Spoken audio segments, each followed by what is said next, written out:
émission de la France. Avant d'arriver au centre d'accueil, ma vie elle était détruite parce que je ne pouvais pas avoir d'enfant.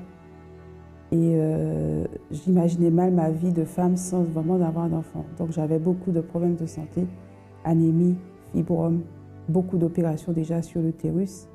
Et à un moment donné, ils m'ont dit l'utérus ne va pas contenir une grossesse, donc vous ne pouvez pas avoir d'enfant et il faut enlever l'utérus. Parce que plus on enlève les fibromes, et puis il y en a, et puis il y en a.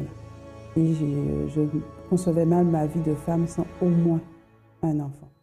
Mais par la suite, j'ai quand même pu avoir un enfant. Ça a été effectivement une grossesse très surveillée et difficile, mais j'ai quand même mené à bout ma première grossesse. Après, effectivement, ça a été difficile de tomber enceinte la deuxième fois, toujours à cause des fibromes. J'ai quand même pu avoir un autre garçon, mais malheureusement, il a eu une hernie diaphragmatique droite. C'est une maladie qu'on décèle à la deuxième échographie et que l'enfant est décédé 13 jours après sa naissance. Et donc là, ma vie a été anéantie, un enfer, même si j'avais déjà un premier, mais celui-là, le fait qu'il n'était pas là. Et donc du coup, ma foi a pris un coup et j'ai dit, si Dieu existait, pourquoi il a permis que cela m'arrive? J'étais pas du tout bien. J'ai fait plusieurs tentatives de suicide. Je vivais parce qu'il fallait vivre, mais sans cœur, sans amour, sans aucun but. Il n'était pas responsable, mais vu que j'avais perdu un enfant, je n'arrivais pas à lui donner l'amour qu'il méritait, qu'il lui fallait. Je m'occupais de lui parce qu'il fallait s'en occuper, mais c'était tout. Et donc tout ce qui était autour n'avait aucune importance.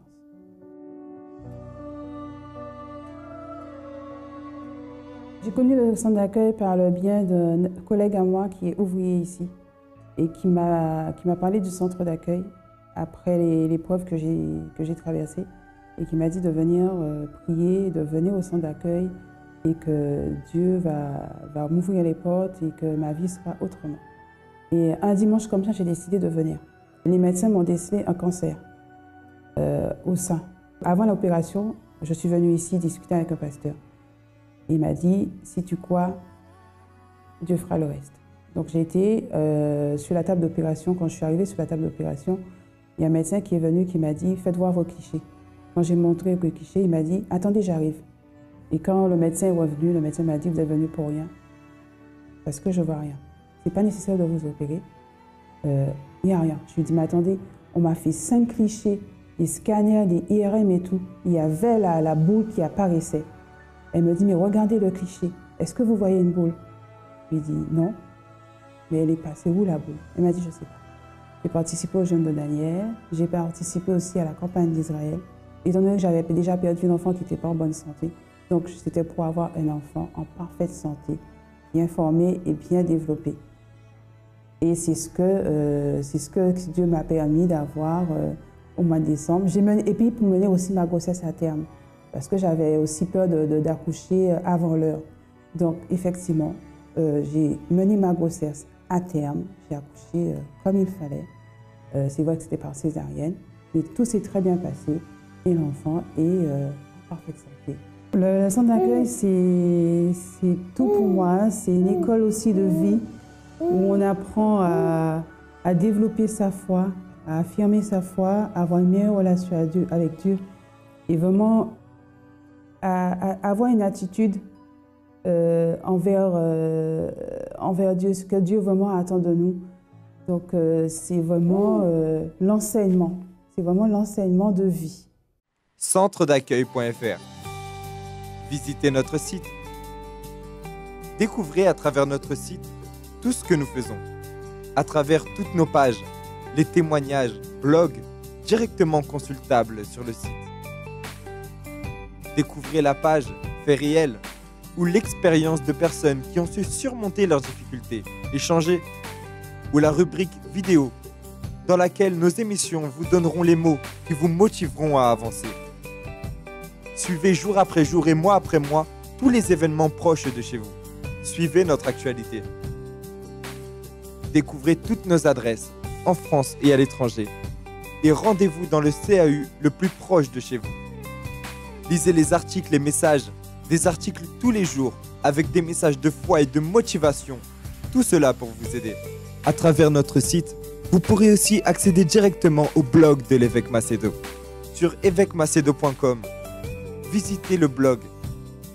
Vous y trouverez des conseils et des directions pour agir votre foi et changer votre vie, avec des articles forts et riches, des vidéos et témoignages de personnes qui ont agi la foi et ont changé leur situation.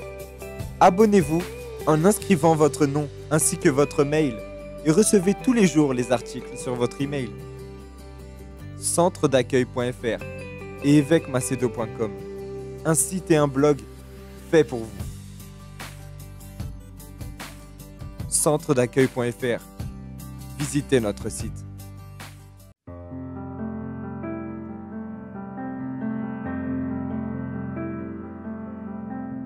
Encore un autre témoignage ici au centre d'accueil universel. Madame Suzy, vous avez pu voir ce qu'elle a vécu. Elle a perdu, elle voulait d'abord concevoir. Elle a perdu son premier enfant au bout de 15 jours. Et maintenant, pour concevoir, c'était un problème. Après plusieurs tentatives, en vain. Et c'est là que les pensées suicidaires sont venues. Mais elle a pu s'en sortir à travers le biais de la foi. Parce que quand on manifeste la foi, c'est sûr et certain qu'on attire l'attention de Dieu. On attire l'attention de celui qui nous appelle par son nom. Et aujourd'hui, de la même manière qu'il a appelé Madame Suzy à venir manifester sa foi pour obtenir satisfaction de tout ce qu'elle a désiré, aujourd'hui, elle est bénie avec 2 enfants qui sont vraiment adorables, comme elle le dit. Il n'y a plus de désir de mort, elle en a été délivrée. Et peut-être vous êtes là, vous voulez aussi vous en sortir. Alors soyez les bienvenus dans votre émission de France.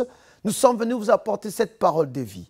On va encore regarder un autre témoignage d'une personne qui a manifesté la foi à travers la demande, le désir de guérir. Elle a été guérie.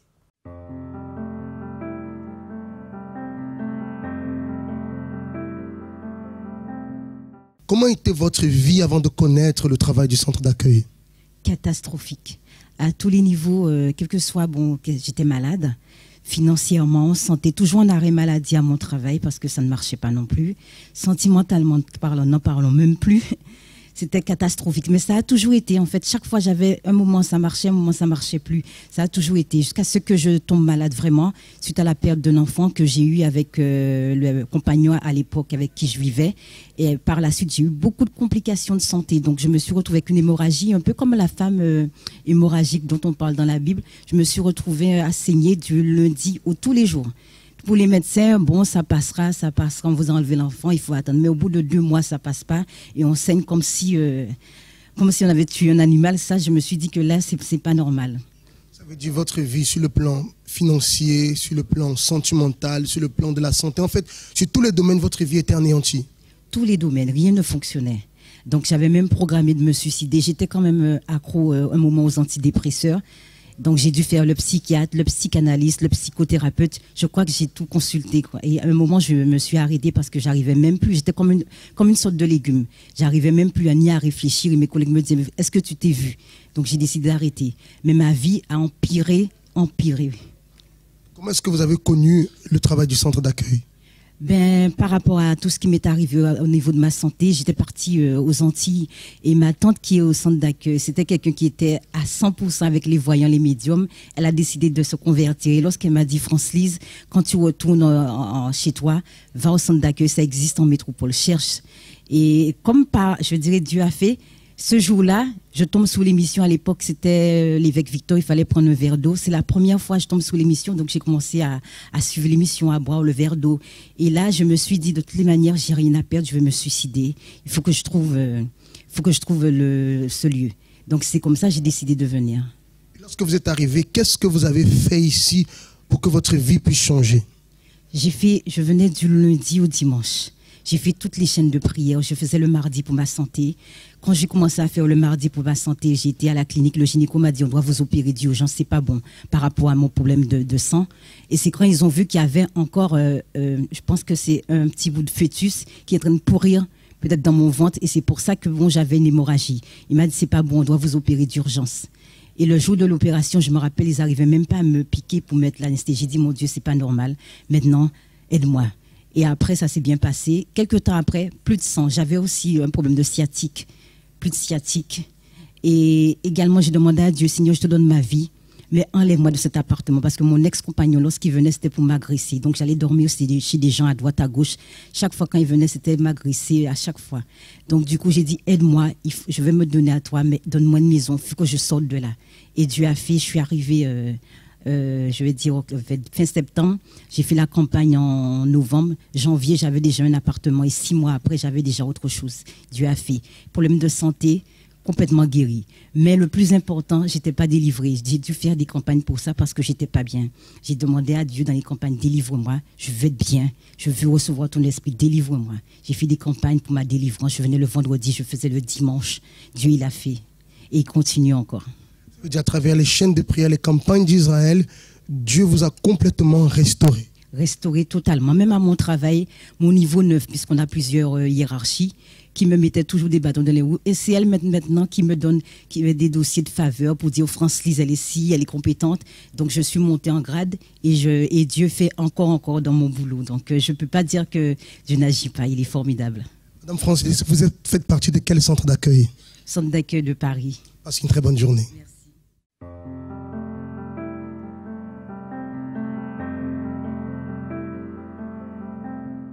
Alors regardez comment cette jeune dame, Madame France-Lise, a voulu mettre un terme à sa vie à cause des situations difficiles, se faire battre par un homme, son partenaire, faire une fausse couche, regarder les pensées négatives.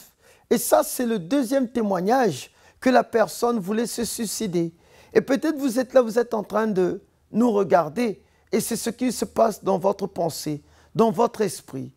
Vous voulez en finir avec les jours de votre vie. Alors, je vous dis qu'il y a une sortie de secours. Donc, sans plus tarder, n'hésitez pas, appelez le 01 53 35 85 11. Je répète encore, le 01 53 35 85 11. Et là, il y aura une personne au bout du fil qui va vous comprendre, qui va vous écouter, qui va vous orienter, qui va vous diriger. Regardez ces personnes qui avaient des pensées suicidaires, qui avaient des problèmes de santé, qui avaient des problèmes, je peux dire, pour concevoir. Ils ont pu conçu, ou ils ont pu être délivrés de cette prison. Et combien de personnes dans cette société vivent ces difficultés? Alors c'est à vous de faire votre part. On vous invite à appeler. C'est sûr et certain, vous allez faire connaître le besoin de votre appel. Et là, je suis sûr que Dieu va vous répondre. On va regarder encore le témoignage de Nicole, cette jeune femme, cette jeune qui a fait l'impossible devenir possible à travers sa foi.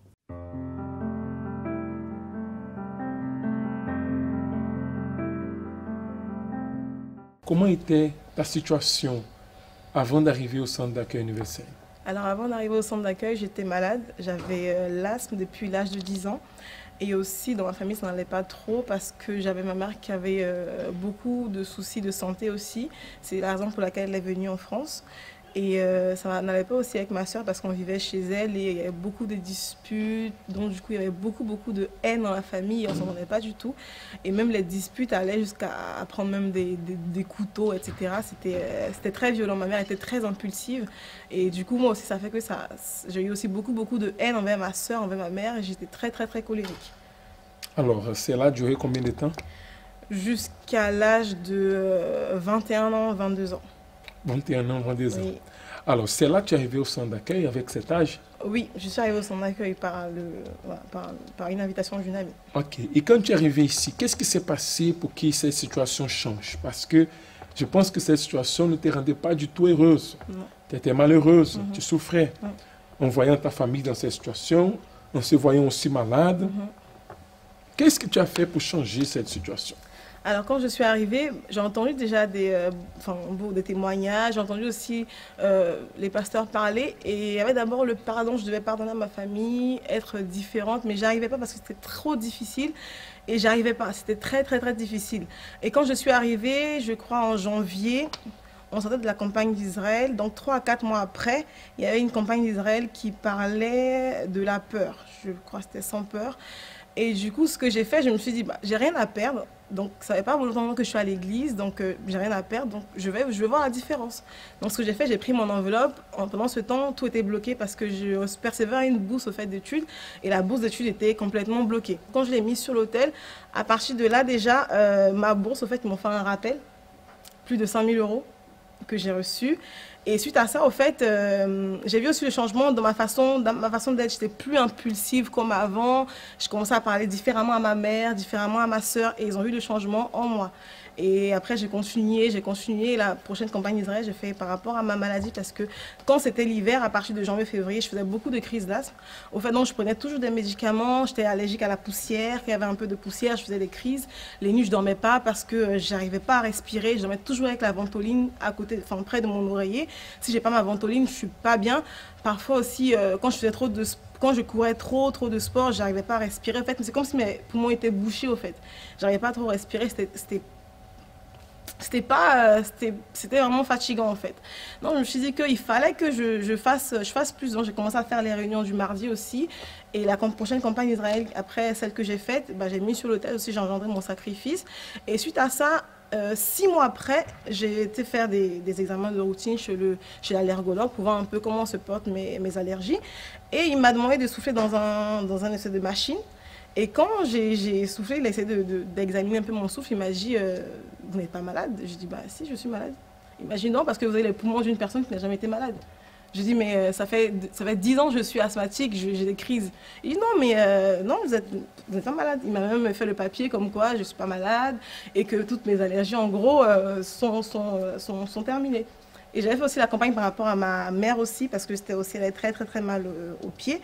Et du coup, du jour au lendemain aussi, elle aussi a commencé à marcher normal, elle sautait, enfin, elle essayait elle faisait ce qu'elle faisait pas avant, c'est-à-dire que même faire le ménage, monter sur une chaise et tout, elle arrivait à les faire.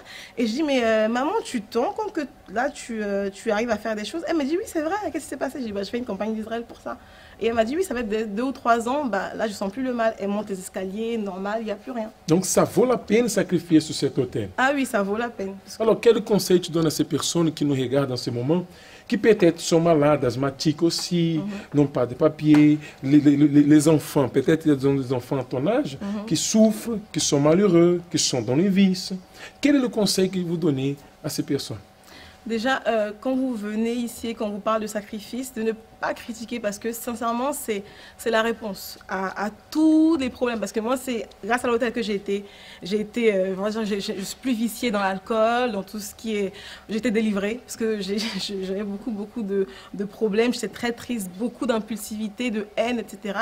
J'ai eu ma réponse sur l'hôtel. Donc, persévérer, parce que parfois, quand on sacrifie aussi, on n'a pas la réponse automatiquement. C'est pas de la magie, ça prend du temps, mais Dieu il répond toujours, parce que Dieu il n'aime pas avoir un crédit, on va dire, envers une personne. Donc Dieu il répond toujours. Amen. Dieu vous bénisse. Amen. Le temps. On court tous après le temps. Le temps pour travailler, le temps pour rentrer, le temps pour encore travailler, ou combien de temps il nous reste avant la fin de la journée. Le temps pour la famille, pour les amis. Le temps qui nous reste encore pour finir, pour rentrer, pour retravailler. Et le temps de comprendre qu'est-ce qui s'est passé. Le temps de comprendre pourquoi cela n'a pas marché. On court tous après le temps, mais prenons-nous le temps de respirer. La radio positive. Sélectionnez l'application et écoutez des messages positifs. Des musiques calmes, positives. Écoutez ce qui vous apaise.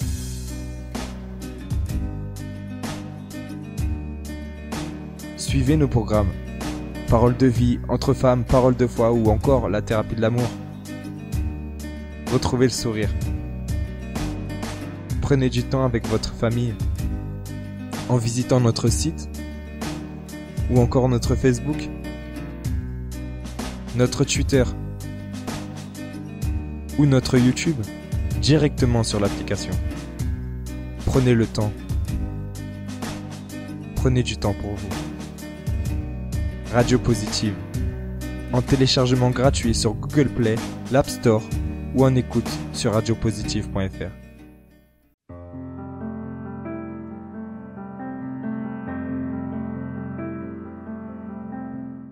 Alors, sans plus tarder, je vais vous donner cette adresse, là où ces personnes sont arrivées et ils ont pu changer, transformer l'histoire de leur vie. Au 254 rue du Faubourg Saint-Martin, Paris 10e, vous pouvez emprunter la ligne 2, 5 et 7 et descendre à Stalingrad ou la ligne 7 et descendre à Louis-Blanc. Là, vous allez obtenir satisfaction. N'hésitez plus, ne tardez plus, parce que là, l'horloge est en train de tourner. Et vous savez que quand vous avez un problème de santé, c'est quoi? Cette maladie, qu'est-ce qu'elle essaye de faire? Elle essaie de retirer de vous la vie. Elle essaie de retirer de vous la joie, l'allégresse et même la vie financière, parce qu'une personne qui travaille, est-ce qu'elle aura toujours les habilités de travailler ou bien elle va dépendre du gouvernement, elle va dépendre des aides? Et peut-être vous êtes une personne qui a toujours travaillé, vous êtes une personne qui s'est toujours dégourdie pour avoir du pain sur votre table. Alors il est temps de se lever, il est temps d'utiliser la foi et de voir la puissance de Dieu se manifester. En parlant de puissance de Dieu manifester, tous les mercredis au centre d'accueil, nous avons le renforcement intérieur. On va regarder ce que nous faisons et ça, c'est une invitation pour que vous puissiez venir ici dans notre siège. Il y a des réunions à 7h, 10h, midi, 15h et 20h principalement. Donc, je vous invite et on revient pour la suite de notre émission.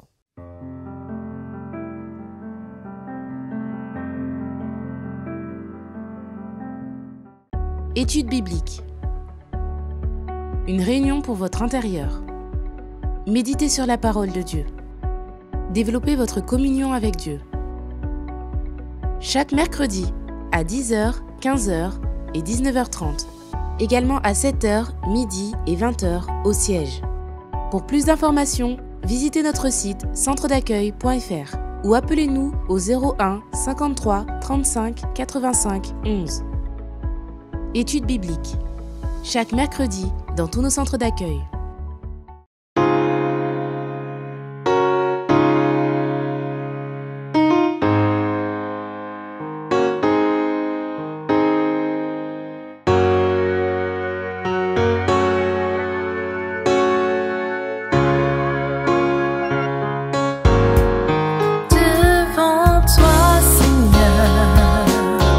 Je réponds mon âme.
Écoutez, je détermine que vous êtes déjà guéri. Vous qui avez accepté cette foi, vous qui avez accepté cette parole qui dit « Je suis l'Éternel qui te guérit ». Et vous savez que ceux qui mettent leur foi en Dieu, ceux qui mettent leur foi dans cette parole, je suis sûr et certain qu'ils obtiennent le résultat. Et vous avez obtenu le résultat comme ces personnes qui ont témoigné, ces personnes qui ont justifié que non, ça marche. Peut-être vous êtes partis dans certains endroits où ça n'a pas marché.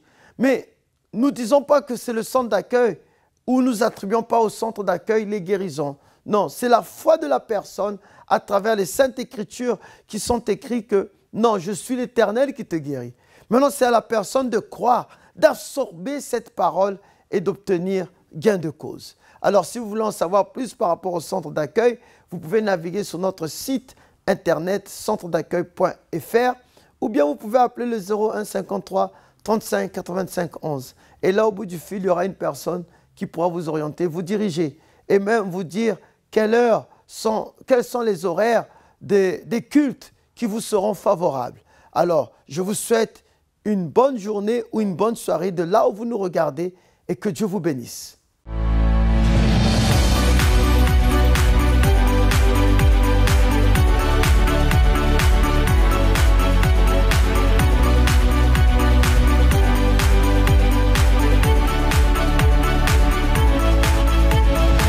Émission de la France.